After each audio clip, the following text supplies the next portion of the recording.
Alors je commence comme ça. Je fais... Oh, tiens. C'est un poste de radio, ça, non? De bons souvenirs. Ah ouais, la radio, super, ouais. Plus de bons souvenirs à la radio qu'à la télé, d'ailleurs. Parce que ce qui est bien, c'est que la radio, on peut venir, on sort du lit, on y va, quoi. Alors que bon, la télé, il faut se maquiller, il faut se faire des fringues, puis c'est moins, il y a moins de pression, quoi. Donc, bon souvenir. Ping-pong. Non, pas ping-pong, tennis de table.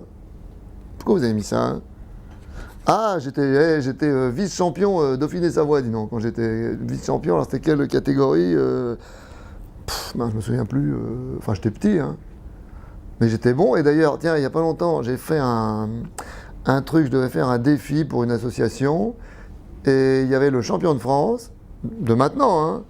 Et le défi, c'était de lui mettre 1 point. Ce qui n'était pas évident, ça faisait bien un bout de temps que je n'avais pas joué. Ah ben, je lui ai mis 2 points, hein, bien sûr. Hein. Pas...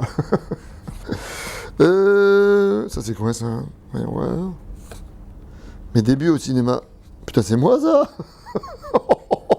Regarde ça. Oh la vache. Mais c'est qui? C'est quoi, ça se passe pendant la guerre, on dirait, non? Non, mais c'était pas pendant la guerre, hein. J'étais quand même pas... J'étais quand même pas déjà acteur pendant la guerre, hein. Mais alors là, dis donc, ouais, c'est pas bien rasé en plus. Putain, c'était quoi ce film, dis donc? Parce que moi, mes débuts au cinéma, je croyais que c'était Un éléphant, ça trompe. Mais c'est pas ça. Bon, mystère. Un super film. Ah, les petits lus, ah oui, ça c'est un péché mignon. Non, c'était une pub que j'avais fait, évidemment. Le péché mignon, c'était quand même que ça rapportait du pognon, surtout. Hein. Et oui. C'était un grand metteur en scène qui tournait ça, qui est mort, malheureusement. C'était Alain Corneau. Et alors, il me demandait, avant le tournage, c'est bon, t'as la forme physique? Bon, je dis oui, ça va. Et en fait, comme le film, c'était sans arrêt, je courais derrière des mômes, ou je le fuyais, je sais plus quoi. Et donc la pub, on tourne, ça dure 30 secondes, on met 3 jours pour tourner ces 30 secondes. C'est-à-dire, il devait y avoir 90 plans, et chaque plan, c'était des sprints. Donc, et comme chaque plan, c'était au moins 20 prises, donc j'ai fait 1800 sprints pendant 3 jours.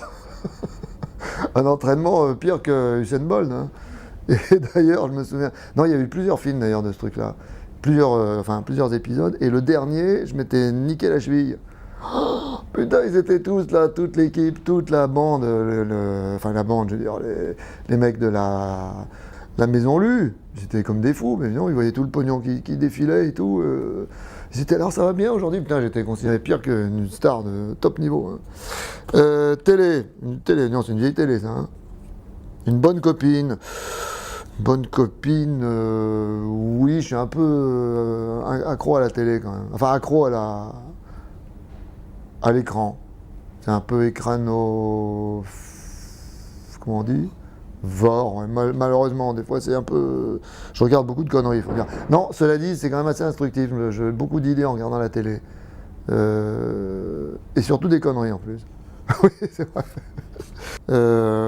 Mon souvenir le plus fort sur scène... Ah, je pense que mon souvenir le plus fort sur scène, c'était quand même le 11 septembre 2001, parce que tout le monde se souvient de ce qu'il faisait le 11 septembre 2001. Eh bien moi, figurez-vous que je démarrais une pièce qui s'appelait La boutique au coin de la rue. Et donc, évidemment, tout le monde nous prédisait un bide absolument noir, une catastrophe totale, en plus, ce qui venait de se passer dans la journée. Et ça a été le succès, le triomphe de la saison, même des 2 saisons qui ont suivi. Et ce qui était marrant, c'est que tout le monde après nous expliquait pourquoi ça marchait avec les mêmes arguments. Et donc là, j'ai appris une chose fondamentale, c'est que les raisons du succès sont souvent exactement les mêmes que les raisons de l'échec. Hein, rappelez-vous ça, les mecs. Hein. Toi aussi, toi. Ah, ouais. Ça, c'est mes origines. Oui, bah oui. Comme les vôtres, non? Enfin non, j'en sais rien. Ouais. Juif polac, moi. Hein. Donc français moyen, juif polac, en fait. Hein. Grenoblois, français moyen, juif polac. Donc tout ça, ça fait un français moyen. Téléphone rose. Ouais, mon tube. Oui, c'est vrai, c'est un tube. Non, moi, c'est mon tube Gérard Bouchard, que j'ai écrit avec Laurence Boccolini, qui fait la voix off d'ailleurs, et qu'on a écrit souvent comme tous les tubes en 5 minutes. Mais en fait, on a mis quand même... Oui, on avait quand même mis plus longtemps pour trouver la chute quand même, qui a l'air évidemment comme toutes les chutes, toutes les bonnes chutes, qui a l'air assez évidente une fois qu'elle est trouvée, mais qui est souvent dure à trouver. L'écriture et moi, ah oui ça j'adore ça, l'écrire. J'ai déjà écrit combien de livres 7, 6, 7, puis je suis en train d'en écrire un qui va sortir à Noël. Et ouais, c'est un grand plaisir, solitaire un peu malheureusement. Enfin bon, tous les plaisirs solitaires sont pas dédaignés. Hein. Ça c'est quoi ça? Des masques, du rire aux larmes.